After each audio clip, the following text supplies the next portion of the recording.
Alright guys, welcome back to the channel. My name is Highruler, and a lot of you guys have been asking when my next Avengers video is going to be. And a lot of the actual gear stuff that Alex has gone through in recent days and weeks, I've decided that the best way to get a kind of fundamental grasp of a lot of that was to actually play everything there is to play, right? Whether that's the new perks for Captain America or the new rituals. I felt like kind of talking about it wasn't going to be as good as actually playing through it. And I'm going to stick to that, right? I don't really know how to kind of talk about the gear unless I'm using it, unless I'm going through it in game, unless I'm trying to pair it up with other pieces. So I'm going to leave that as is. But I was asked by Zombie, who is a Destiny player who is a part of the Avengers community, what I was going to do with the weekly blog. And I kind of sat here and I was thinking about it and I was like, do I really want to talk about it? Do I really want to go through it? And I figured, yeah, maybe it is worthwhile to kind of go through it and to see what is going on with patch 2.3 and further beyond in a lot of what they're working on, right? So buffs, changes, adjustments.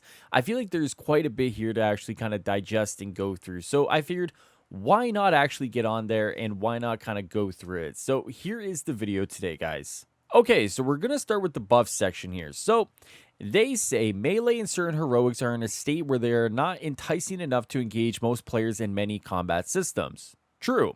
This is a combination of the threat of heavy damage from enemies in melee range. True. A lack of perks that increase heavy damage. Okay. The lack of easy status effect application for melee. True. And the ease of range combat to do all of those things. All of those are true, right? I would also say that enemies stagger and the way we get staggered from those enemies is definitely a big impact on people not going with melee based builds, right? So, for example, if I'm able to throw my shield and get a lot of damage, maybe I don't want to go in there and get staggered by a bunch of enemies, by a bunch of missiles. And a lot of the time you get ragdolled across the map and you're just dead, right? So that is also one of the things that is holding people back from playing melee builds. But the rest of what they said is true. Yeah. And I mean, what they said is a combination of the threat of heavy damage from enemies in melee range. Yeah, exactly. All right. The first steps to making this a more engaging area of combat will be to do a blanket update to many perks related to melee combat, which I think they've kind of already started to talk about with the recent dev stream where Alex was kind of going through some of the changes that they're making to a lot of the characters. Now, they go on to say these updates include general percentage increase from perks, buff duration increases, and adding status attack types to signature attacks for Kate Bishop and Miss Marvel. Yep. So this is a continuation of what they've already been talking about with a lot of the stuff that they're changing to the perks for characters. And this is by no means the full extent of the changes we are already taking steps at in other melee focused perks and features. Yeah, so one of the things that, of course, many of us have been talking about is the easy application of status from melee, right? Instead of a combo finisher, instead of a signature attack, maybe it's easier to kind of just let them just hit the enemies and do status that way, right? Similar to the Cosmic Threat event. Now, that is definitely one of the more requested things, and I can't remember if Alex has said why he hasn't done it yet, because obviously we do get a little bit of a taste of it. I'm sure he maybe has talked about it, but it'd be really interesting to see maybe for a weekend or maybe for a week if that would be possible. But with that being said, let's move on to the next part of the paragraph. This is coupled with a huge influx of hero specific perks tied to hero gear, adding many offensive and defensive options. Yeah, so I mean, a lot of this, once again, is tying into the stuff they've already talked about, which is the stuff that I am holding off on because I want to actually kind of line up a lot of this stuff with my Captain America and maybe go for a melee build at this point, right? Of course, I've been playing range Captain America since almost October 2020. So maybe it's time at this point, if they're going to put some more focus into melee, for me to actually try and experiment with a melee Captain America at that point. While these three examples may sound like a drop in the bucket compared to the scale of gameplay, the range of adjustments is indeed vast, and small changes everywhere add up to large gains overall. Note also, this is the only on the player side of the hero mechanics. There are also factors around enemy composition, attack frequency, but that is the discussion for another day. And I've always said that, right? So back last year, and even, probably closer to the end of 2020, I said a lot of the stuff that has to do with range being the focus in the meta isn't just, the status application or anything to do with that. It's actually how these fights are built out, right? If the fights are built out in such a way that melee is at a disadvantage, it doesn't matter if you're able to apply status very quickly because you're probably going to want to go with the range option because it's going to keep you safe at that point, right? So I don't know how you figure fix that in future content, whether you just kind of tailor these boss fights for more melee focused areas. Maybe that's possible. If you do big AoEs around a small circle where you're able to do melee damage and try to limit the area of impact that you have, maybe that's a way to do it. But obviously, right now, definitely enemy composition plays a huge role. Attack frequency, depending on what enemies you're facing, play a huge role. There's a lot that goes into why range is so good. And we are seeing content creators and build monsters able to kind of get around that a little bit. But for the average player right now, melee is still a little far away from being what it should be in a brawler game like Marvel's Avengers, right? So obviously, that first step is the perks and updating the gear. The next step is, how do you make your fights more melee centric? How do you kind of engage melee players in fights that are fair, right? Overshield, stagger, this stuff does play an impact, right? So obviously, moving forward, when it comes to not just 2.3 but 2.4, 2.5, a lot of the conversation should be around what they're doing around the enemy composition, how they're building out their boss fights, how they're building out their boss arenas, right? To kind of allow melee players to get in there and feel not safe, but, just having more fair options in order to get in and do damage. Now, let's go to changes.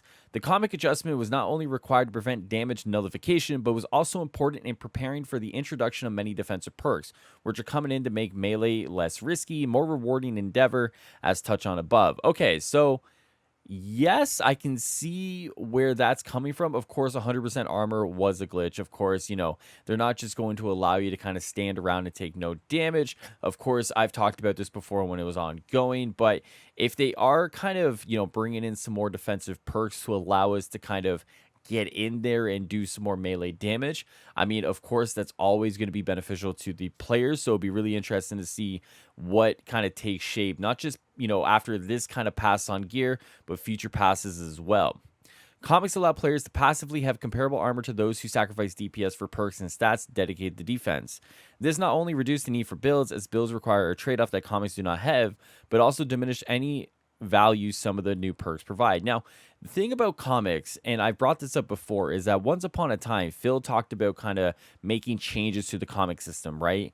And I feel like if they were looking at trade-offs for the comics, and obviously what they did is done now to the armor one, but definitely if we're only able to pick certain comics that, kind of tailor to our build specifically, I think that's an interesting trade-off, right? So instead of, everyone gets every comic across the board and you're able to stack them, what if I can only pick this series or that series, right? And really kind of hone in on exactly what I want to do with my character. I think that's an interesting trade-off there that I feel like they should be exploring if they haven't already. And I would really like to see them kind of, maybe talk about, kind of some future plans for the comic system. Of course, when we got that first roadmap, I believe there was the comic system on there, but we never really saw anything to do with either expanding the system or making changes to the system outside of what the armor nerf was. So for me, I would really like to see them kind of move forward with some new plans for the comic system if they are looking at some trade-offs there, instead of just allowing it to be a blanket increase across the board for all of our stats. Now, they go on to say, in addition to there being several new sources of hero gear, including the set from last Avengers Standing, status effects and stats overall have been added or adjusted. One of the most obvious examples would be the addition of might to the heroic slot's possible attributes. Okay. In the future, we'd be looking over other comic buffs, as some are far undertuned or gain a negligible bonus over time. Okay, I see the B word, which is buffs, and I'm like, okay, cool. Yeah, I think we all like buffs to that point, right? Make us stronger, make us do cooler things. And, you do that sort of stuff, and players will kind of be like, yeah, that's great, right? So, yeah, all right, let's move on to adjustments. All right, so adjustments. Damage buff is overtuned in 3 major areas. Now, I've gone on the record saying that the nerf to damage buff doesn't really seem to be as deep of a nerf that was seemingly coming, right? Now, when this was first reported on and this was first being talked about by Alex, it did really seem like he really wanted to kill it, right? And what we get out of this, without kind of going into reading, is a nerf that is not killing it, but kind of incapacitating it, I guess, right? But even with that being said, you still get the 65% damage to all attacks, right? That increase there. So for me, yeah, are you losing that crit chance? Yes. Are you losing that impact? Yes. Are you still gaining that damage? You are, right? So it'll really be interesting to see moving forward how damage buff is going to fit in with a lot of our gear and a lot of these new perks coming out and a lot of these rework perks, because right now I'm still looking at a 65% increase. That's crazy, right? That's crazy. But let's see what they say. They say the most obvious is the damage increase is 65% all attacks, including heroic attacks. There is very little in the game that can meet this level of damage increase. The second is increased critical chance while active. Damage buff also applies its bonus to critical damage, which results in larger damage spikes from the bonus critical chance increase. Together, they do the job of several attributes in vast numbers. This becomes a feedback loop, as most damage buff perks activate on critical hits. This means that once a damage buff is active, keeping it going becomes a passive effect of the buff itself. Now, this is the interesting part of this, right? Because this is what Alex was saying as it feeds on itself, right? So the feeding itself thing, I think Trick said, like, it doesn't really make sense. And reading it right now, I can kind of see where Alex is coming from. But maybe I would have to have him, like, explain it to me like I'm 5 almost, right? To kind of get it. But if any of you guys in the comments below kind of look at this and you understand exactly what he's going for, maybe it's just not clicking with my brain right now, but I would love to hear what you guys think about the feedback loop that damage buff is engaging with. Now, they go on to say the last is the high chance of staggering an enemy with any attack, which results from increased impact buffing the damage of attacks while the damage buff is active.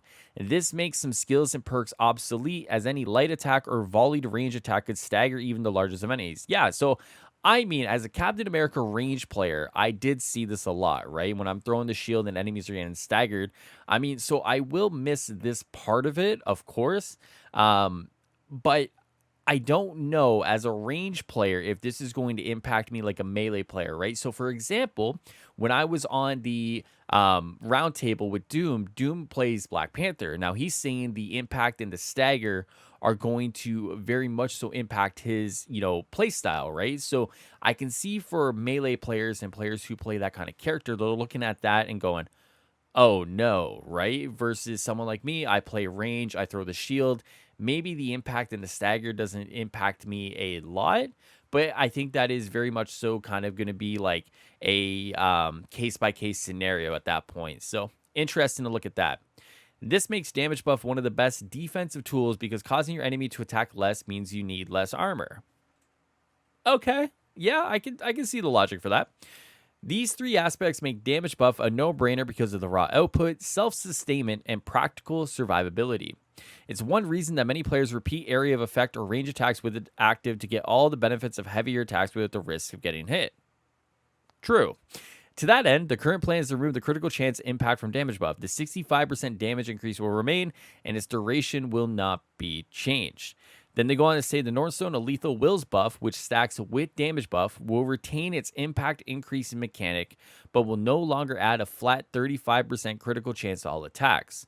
This gives the Nornstone unique capability when compared to its standard counterpart. The damage buff from the Nornstone, a lethal will, has been increased from 35 to 45%, and its duration will be increased by 2 seconds. The passive critical hit increase from Nornstone will also increase from 5% to 10%. This means that with both buffs active, players will be able to see a 105% increase in overall damage, but to sustain the buffs like before, they will need to build in proficiency and critical chance.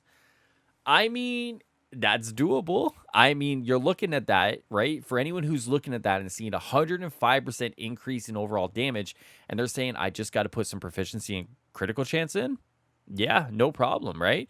I mean, I'm looking at that right now and I'm going, maybe there really isn't a reason to change my play style at that point, right? Because if I'm popping Nornstone and I'm still getting that 65% off damage buff, and I'm playing range anyways, which is generally safer than melee, am I really at a risk here when it comes to the damage buff nerf? And that's kind of where my brain's at, guys, when I'm looking at all this stuff. Now, once again, a lot of this is going to depend on me actually playing the game when 2.3 drops. But I'm looking at this and I've seen some of the Captain America perks, and I'm not going to go into detail, but I'm looking at this and I'm wondering, will my playstyle actually change? That last paragraph is telling me, yeah, probably not. But I mean, once again, guys, I mean, a lot of this stuff, and I've been saying it for a while now, ever since this information started rolling out, is that this is the foundation that they're trying to kind of improve upon, right? And I know we're looking at this, it's March 11th, and I know what you guys are going to say, right? Like, where's the roadmap? Why isn't the roadmap come out? And I wish I had that answer, right? I wish I could say, hey, guys, like, this reason, that reason, this is why it hasn't come out yet. Unfortunately, I can't actually say that because I don't know. I mean, I'm sure they're working on it and planning on it and trying to figure out where each thing slots. And I mean, I get it, the non-sexy stuff, right? The stuff like this, the stuff like the gear. Is that the stuff that gets the blood pumping? Is that the stuff that gets, everyone excited? Not necessarily, right? And I know a lot of this stuff for a lot of people is kind of like gray, like cool, that's wonderful.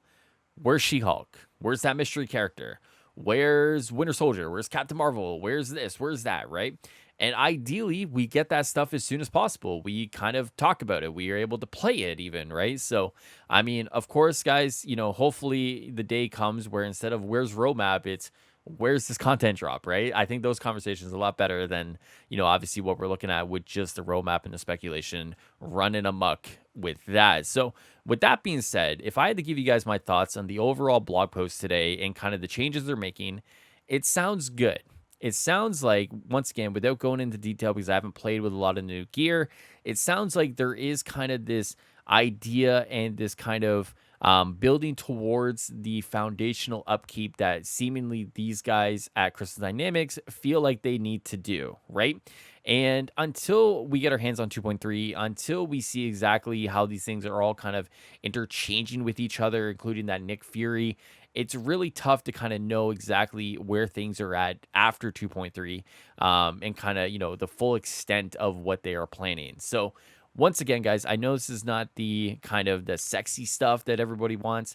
Am I kind of excited by seemingly what they are trying to do with this? Yeah, but I'm not as excited as I would be for new content, as I'm sure many of you guys are understanding of that. So, with that being said, guys, just felt like I would talk about it, go through it. Obviously, hopefully, Melee gets better in the short term future and improved a huge amount in the long term future, and we can start looking at making better boss fights and hopefully engaging in these Marvel villains a way that makes sense for what is a brawler and not a ranged third person shooter sometimes. So, with that being said, guys, that is it for the video today. Thank you guys so much for checking out this Marvel's Avengers video, and I hope to see you guys very soon for when I stream Marvel's Avengers again. If you guys are interested in Marvel's Avengers content, make sure you subscribe to the channel, like the video, ring the bell, and I'll see you guys very, very soon. Thank you guys. Enjoy the rest of the day and the night. Take care. Take care of yourselves. Later, guys.